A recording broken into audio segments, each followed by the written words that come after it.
is significant and complex. This mathematics allows us to predict almost anything, and predicting the stock market's easy.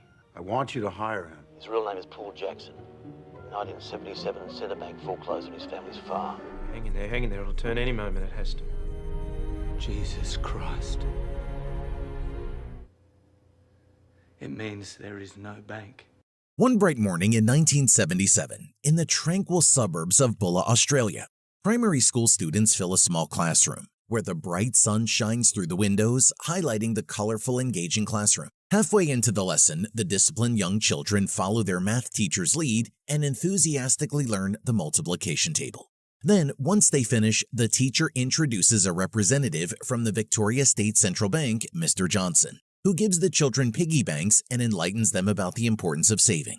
To really make sure the young minds grasp his point, he informs them that if they save 50 cents a week in the bank for the next 25 years, each of them will have $727,000. I don't know about you, but I'm sold on saving. While most of the children are hypnotized by the numbers and absorb everything in awe, a bright young man sits at the back of the class trying to figure out the logic and formula behind that calculation and questions Mr. Johnson for an explanation. That's impossible. There's only 52 weeks in a year. Let me show you how it works. Compound interest. To everyone's surprise, Paul completely grasps the complex concept and engraves it in his heart, where his love of science and mathematics blooms. A couple of decades later, a revolutionary mathematician named Dr. Jim Doyle uses different complex mathematical theories to build a software called Bank Trading Simulation Expert, BTSE, which he soon hopes will be finished and have the ability to predict the trends of different variables and be trained to learn from its own errors and experiences. Elsewhere in Victoria, the central bank, CBank's frustrated board of directors fill a large meeting room, calls in the CEO, Simon O'Reilly, and presents him with the dismal progress report of the bank. May I remind you of a fundamental business principle. 16% last year means 20% this year. By the end of the meeting, Simon is given a 3-month deadline to turn things around. Simon takes a moment to hide his panic, puts on a brave face, and tries to come up with a plan to control the downward spiral. Simon, have you heard the saying that 2 wrongs don't make a right?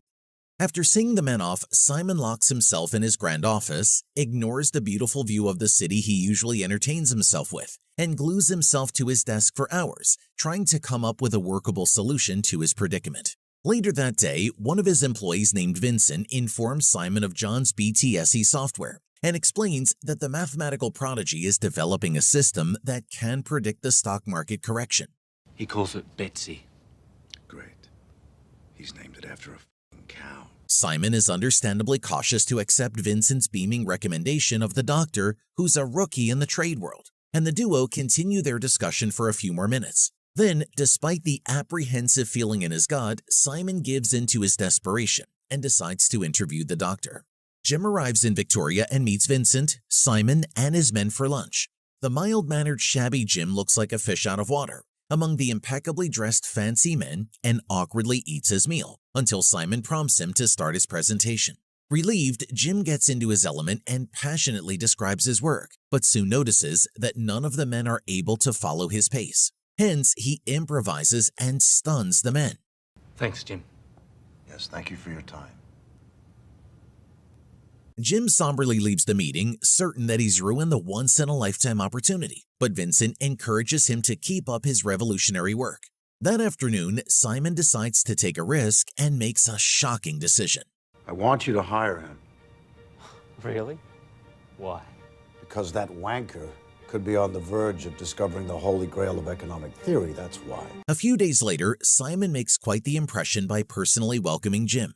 To make sure the young man stays impressed, Simon takes him to the lab in the basement of the bank and shows him around. Right, well, what we've got, Jim, is a C-Log Pro. It's just off the floor at AP. The slick Simon stresses to Jim that they need each other to take the stock market world by storm and hires him on the spot. Elsewhere, a couple named Diane and Wayne Davis, who had taken out a business loan in foreign currency from CBank, work hard at their houseboat business with the help of their young son, Roger. Unfortunately, despite working from dawn to dusk every single day, they can't cope with the unpredictable currency exchange fluctuation and soon become insolvent. One bright morning while Wayne works at the dock, Roger runs around helping his father and has a blast. However, soon, a concerned Diane rushes to her husband and informs him that they have received an eviction notice. Despite being gutted by the news, Wayne keeps a positive attitude for the sake of Roger, who overhears the conversation. Then, knowing that the officers are required to hand-deliver the notices, Wayne playfully suggests evading them at all costs. He then lovingly comforts Roger, who's obviously shaken by the news, promises to handle everything, and hoping to distract him, playfully chases him around the dock. Elsewhere, Jim's world is turned upside down as he's thrust into an opulent, fast-paced world in which he's given a lavish apartment and a fancy car with a driver. A few days later at work, Jim and his colleagues lock themselves in the dark, shabby lab and prepare to run a test on Jim's software. Once Simon hears the plan, he makes a shocking decision. Let's throw some real money into the mix. Try it for real. Simon, $10 million. Yes, Vincent. 10 million. Shocked, Vincent and Jim try to talk some sense into Simon to no avail. Hence, the group simultaneously holds their breath and apprehensively starts the test. Amount okay. 900,000 ahead. Ahead. Simon congratulates Jim, who's made the bank $1 million in his first 2 days of work, and invites him out to lunch. Too stunned by the emotional roller coaster of the last hour, Jim quietly accepts the invitation. Despite the lavish new life and the dream start to his career, one can't help but notice the lifelessness and pain in Jim's eyes. Elsewhere, a civilian officer goes to the Davises' place of business in hopes of finding the couple and hand-delivering the notice, but finds it closed. Just as the officer is about to give up and retreat, he spots Roger, who is playing on the dock by himself from afar, and starts chasing him around. After a few minutes of chase, the cat-and-mouse game abruptly ends as the officer outwits the young boy and finally catches him. Then, when the officer fails to get any information on the Davises from the smart young boy, he stuffs the document in Roger's pocket, orders him to give it to his parents, and announces that the Davises have formally been served. Knowing what his parents are going through, Roger feels guilty and extremely overwhelmed by the ordeal, but absorbs it quietly, concealing his pain. It's quite sad to see the young boy so conflicted over something he knows nothing about. It's not your fault, Roger. At the bank, as Jim leaves his office for lunch, he's introduced to a beautiful bank teller named Michelle Roberts and makes small talk. That evening, Jim calms his nerves, approaches, and asks Michelle out. Michelle accepts swiftly, and the duo starts a relationship. Elsewhere, the Davises return to their houseboat but are concerned to find no trace of their son. They spend the whole afternoon walking around the dock in the scorching sun, calling out for Roger, to no avail. Extremely distressed, the Davises report the incident, and soon a search and rescue team is deployed. Soon, the Davises' worst nightmare is realized as the team finds Roger's drowned body the next morning. As Wayne and Diane try to process the unimaginable grief, they learn about the notice documents found on Roger's body and become outraged. I have a feeling that the stressful document had something to do with this tragic incident. As the world labels the incident a tragic accident and quickly moves on, hoping to stay close to Roger, the Davises stay by the water for days, grieving the tragic loss of a beautiful life. Elsewhere in Jim's grand apartment, Michelle goes through Jim's still unpacked book collection and tries to learn more about her new boyfriend. Who's Paul Jackson? You're curious, aren't you? He's a mate from primary school I haven't seen for years.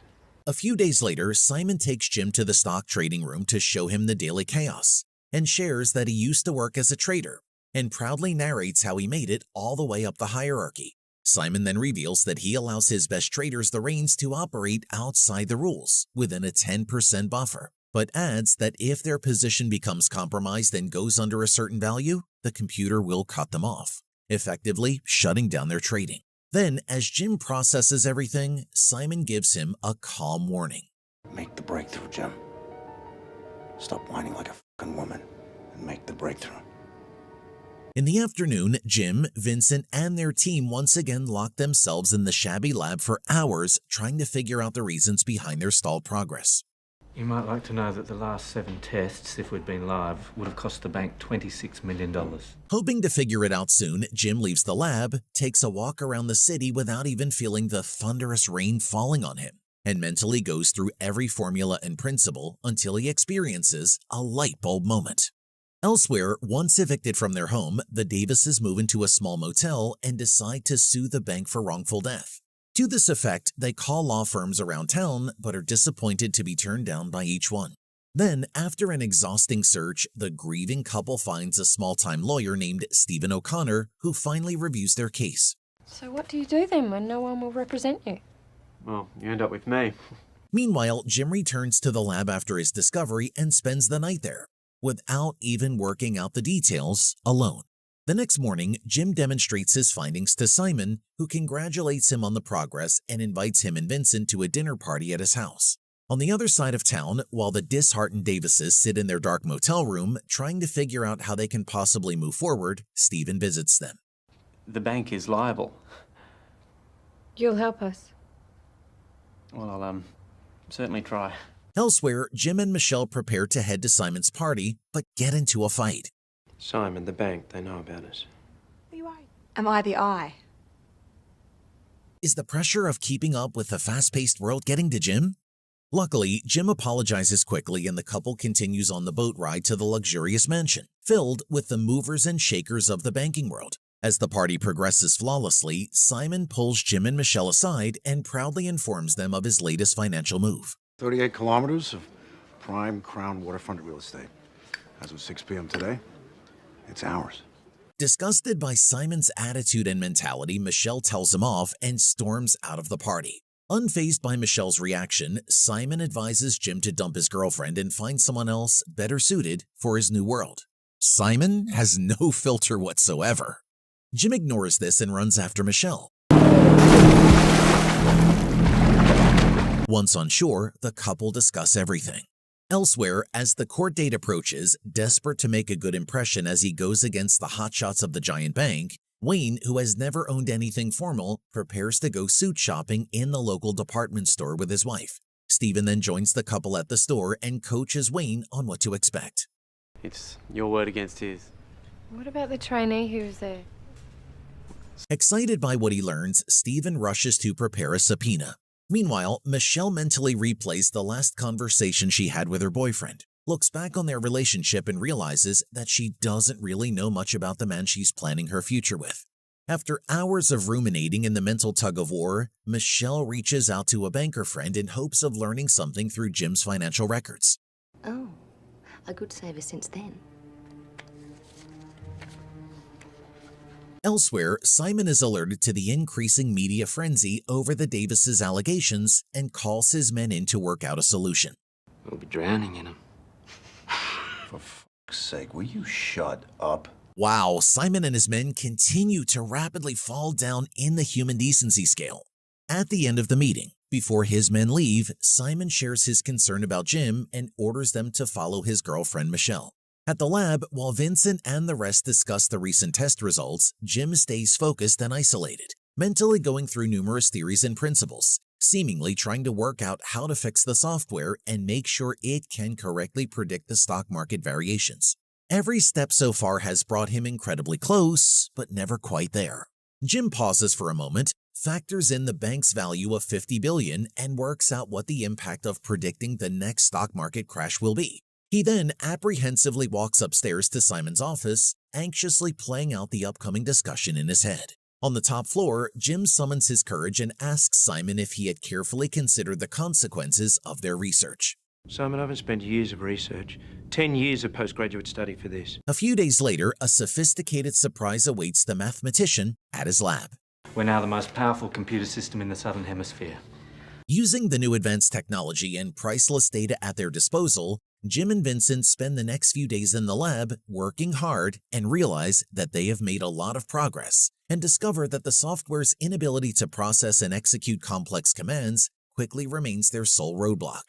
One night, as the city dozes off to sleep, Vincent and Simon stay back at the lab and continue their work. After a few hours, the duo takes a break and nostalgically discusses their childhood and shares how they each fell in love with numbers and mathematics, and a beautiful friendship blossoms. Later, the duo turns their attention to their work, and after finding out that the bank doesn't have any in-house programmers to design a speed doubler, he comes up with another plan.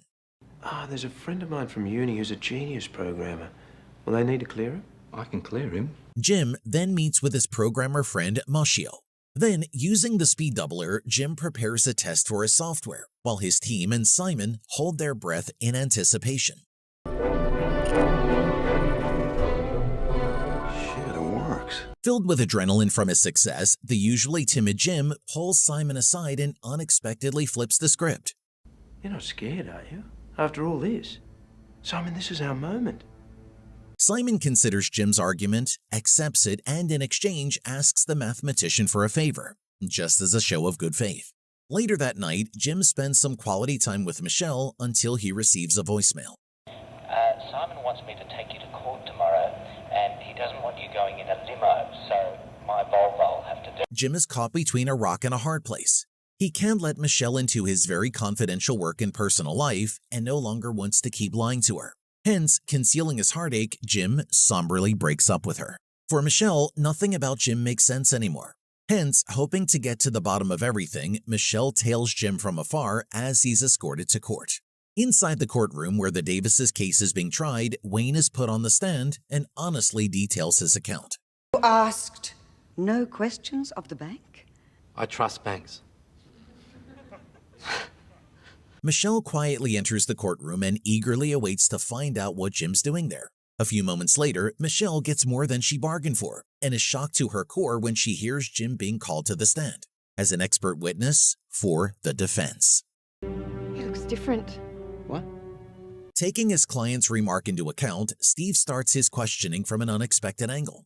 Unfortunately, Steve's soon forced to change his line of questioning and starts to ask Jim about the foreign currency loan meetings. Soon, Steve is shocked to see that Jim had kept meeting notes and asks for a recess to review the new evidence. Outside, Stephen realizes that they are faced with an impossible mountain to climb and apologizes to the Davises in advance. It's a lie! Is there a problem, Mr. O'Connor? Yes, Your Honour. I'd like to move a motion. And Mr. Doyle. After recess, Jim stoically continues giving his testimony, while Michelle watches him with utter disappointment. Jim drives back with Vincent. I could never do what you did today, and if that's what it takes, then good luck to you, Jim. Now motivated more than ever to get to the bottom of everything, Michelle decides to start by learning more about Jim's past, sneaks into Jim's apartment, and learns the name of his primary school. Meanwhile, Simon faces Seabank's board of directors and sells them a ludicrous idea. Now we have an opportunity to benefit from its collapse. The board of directors is as apprehensive as Simon had expected, resists the illegal plan of manipulating a stock market crash to their benefit, and suggests having the calculations rechecked by independent professionals. Hoping to drive the final sale of his idea, Simon stuns the room by showing his personal dedication and belief in the system. I am willing to put up my share portfolios, my personal savings, my real estate package, everything. Despite Simon's best efforts to convince the board quickly, the discussion drags on. Then, Simon uses his wit to deliver a convincing speech and get the board's approval. The law is made by governments, Ben. We operate a business. We bounce up against the law every day. A few days later, a media frenzy occurs as a verdict is passed on the Davises' case, and the Davises are once again shattered.